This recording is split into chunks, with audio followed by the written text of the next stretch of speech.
सबसे पहले आप तमाम दर्शकों को मेरा नमस्कार। मैं हूं बिमलेश कुमार और आपने देखना शुरू कर दिया है नंबर वन भारत। अभी मैं चौसा प्रखंड चौसा प्रखंड के फुलौत में अभी यहाँ पे मैं हूँ। आप देख सकते हैं ये जो पुल आपको 7 किलोमीटर लंबी पुल जो आपको दिख रहा है, ये जो पुल, हाँ, दिखा दीजिए। ये जो पुल आपको दिख रहा है, आइए इधर आइए। इसके नीचे में अभी हम लोग बैठे हुए हैं और आपको बता दें कि राजद महिला विंग की प्रदेश अध्यक्ष अभी आपके सामने यहाँ पे हैं। और देखिए कि इन लोगों को सोनामुखी जाना है, जहाँ पर की हत्या, बम बम भगत की जो हत्या हुई है वहीं पे जो है जाना है। इसी क्रम में यहाँ पिंकी कुमारी प्रखंड अध्यक्ष महिला विंग की है चौसा प्रखंड की, यहाँ पे मैडम आई हुई हैं। सबसे पहले हमारे चैनल में आपका स्वागत है मैम। जी, बहुत धन्यवाद। यहाँ आने का मकसद, अभी हम लोग बम बम जायसवाल की जो निर्मम हत्या कर दी गई विगत दिनों, वो खबर इतनी ज़्यादा मर्माहत कर देने वाली थी कि मैं खुद को रोक नहीं पाई हूँ और यहाँ पर आने का। और अभी हम लोग जस्ट रास्ते में ही हैं और यहीं पे हमारी प्रखंड अध्यक्ष पिंकी जी का यहाँ पे आवास है, तो यहाँ पे अभी just हम लोग रुके हैं और यहाँ से सब लोग साथ में उस जगह के लिए प्रस्थान करेंगे अभी पूरे यहाँ परिवार। से निकलना है। बम बम भगत की जो हत्या हुई है उनके यहाँ जाना, यहाँ स्टॉपेज हुआ है। बराबर बिहार में हत्या पे हत्या हो रही है। क्या कुछ कहिएगा, इतना इतना हत्या।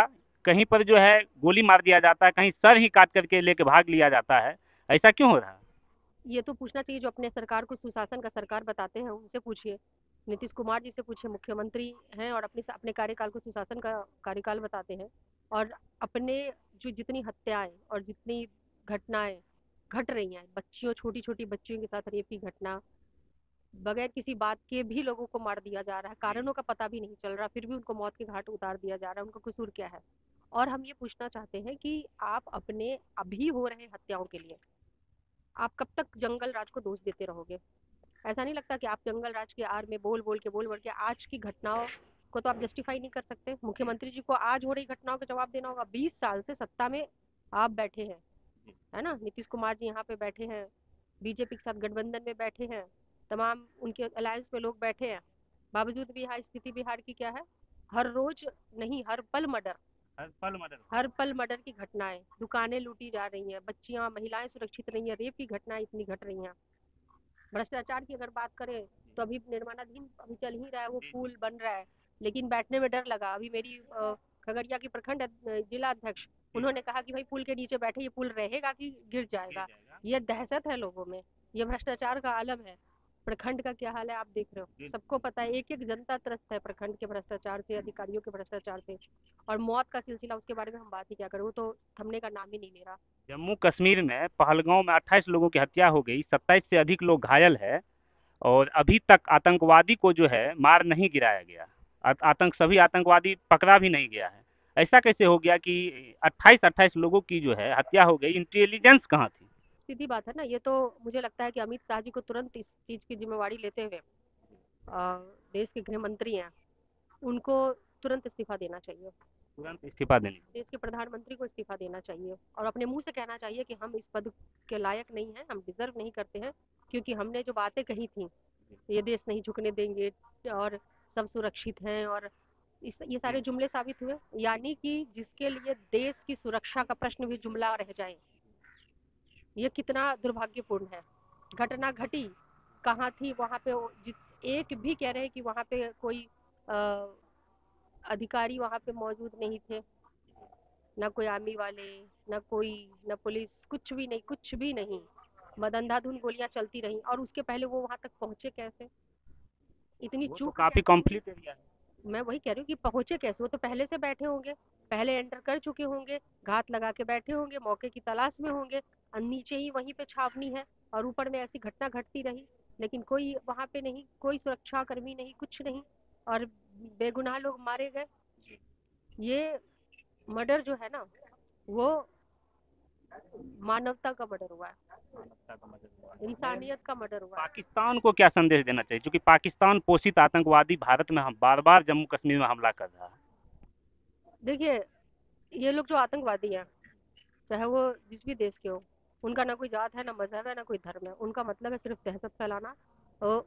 और इस तरह की चीजें जब होंगी तो कौन लोग मारे, अभी भी जो मारे गए वो बेगुनाह लोग ही मारे जाएंगे।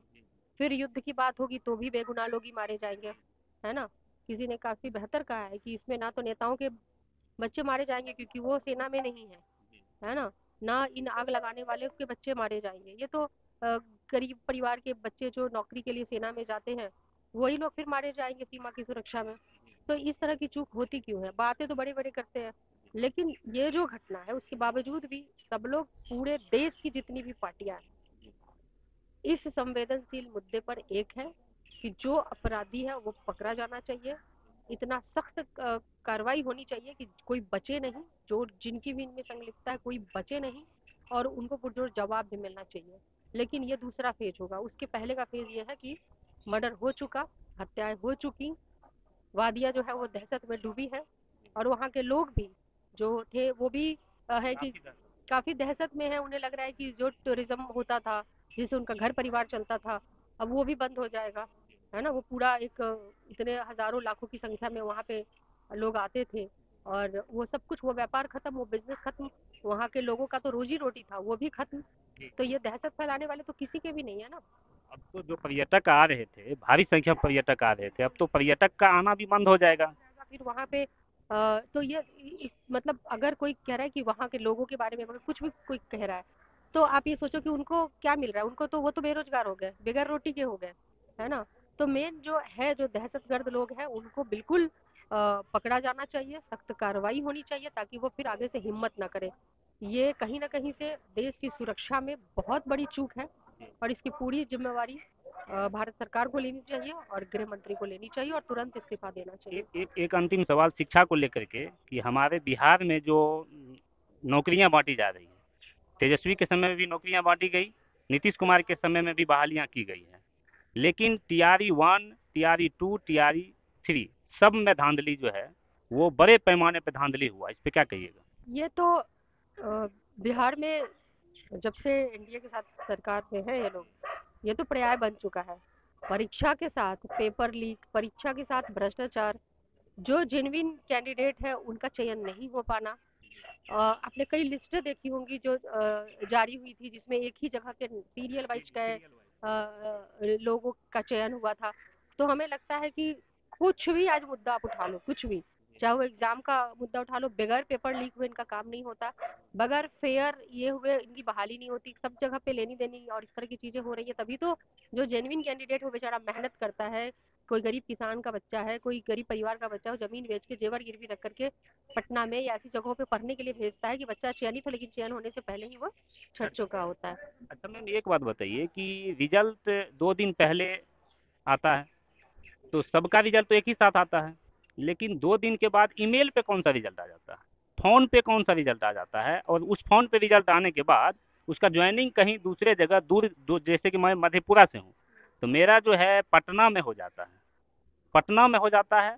क्योंकि मधेपुरा का जो आसपास का लोग है वो तो जान नहीं पाता है कि कैसे वहाँ क्या हुआ, फोन पे मैसेज आता है, ईमेल आता है, 2 दिन के बाद, 3 दिन के बाद, और उसका ज्वाइनिंग हो जाता है। देखिए, भ्रष्टाचार का जो लेवल है ना वो आपके और हमारे कॉमन लोगों के इमेजिनेशन से ऊपर क्रॉस कर चुका है। इनकी क्या सेटिंग चल रही है, क्या कैसे होता है। एक ही तरह के नाम और टाइटल के लोगों का चयन जिस तरीके से होता है, एक ही जगह के लोगों का चयन जिस तरीके से होता है, और किन किन माध्यमों से सेटिंग है, कैसे कैसे या सेंट्रल पे जो सेंटर होते हैं एग्जाम्स के, वहीं पर इनकी कोई सेटिंग है तो यही लोग बता सकते हैं जो इसमें पारंगत है। तो भ्रष्टाचार मुक्त कैसे होगा बिहार, ये इसके लिए सरकार आप लोग क्या बदलने की कुछ करें? जरूरत है, सरकार बदलने की जरूरत है। तेजस्वी जैसे युवा सरकार के आने की जरूरत है, ईमानदार व्यक्ति के आने की जरूरत है जिसको कि युवाओं के प्रति कंसर्न हो, जिसको पलायन से जो खुद दुखी हो, है ना, वैसे को सरकार में आने की जरूरत है, यानी कि बिहार को तेजस्वी की जरूरत है। जी आपका बहुत बहुत धन्यवाद। जी, तो अभी आप देख रहे थे कि रीतू जायसवाल, जो कि राष्ट्रीय जनता दल की महिला प्रकोष्ठ की प्रदेश अध्यक्ष हैं, अभी हमारे साथ बातचीत कर रही थी, और तमाम जो मुद्दे हैं, तमाम मुद्दों पर जो है बेबाकी से जो है उन्होंने बयान दिया है, तमाम चीज़ों को उन्होंने बताया कि भ्रष्टाचार मुक्त बिहार तभी होगा हत्या मुक्त बिहार तभी होगा जब आप तेजस्वी यादव को मुख्यमंत्री बनाएंगे। तेजस्वी यादव को मुख्यमंत्री अगर बनाएंगे तो हर वो चीज जो यहाँ इस सरकार में, एनडीए की सरकार में जो गलत हो रहा है, वो सभी चीजें, उन सभी चीजों को दूर किया जाएगा। हत्या जो हो रही है, हत्याएं कम हो जाएंगी। भ्रष्टाचार जो हो रहा, भ्रष्टाचार कम होंगी। पेपर लीक जो हो रहा, पेपर लीक भी नहीं होगा। नौकरियां नहीं दी जा रही है, नौकरियां भी दी जाएगी। तो आप लोग हमारे number one Bharat news channel के साथ इसी तरह से बने रहें। और अगर आप हमारे चैनल पर नए हैं, चैनल को लाइक कर लीजिए, चैनल सब्सक्राइब कर लीजिए, बेल आइकन को प्रेस कीजिए, वीडियो को अधिक से अधिक शेयर कीजिए। कमेंट बॉक्स के माध्यम से आप लोग अपनी अपनी राय भी दे सकते हैं। अगर आप हमारे फेसबुक पेज को देख रहे हैं, फेसबुक पेज को लाइक कर लीजिए, फॉलो कर लीजिए, शेयर कर दीजिए। धन्यवाद। जय हिंद, जय भारत। ना ना इससे भी आगे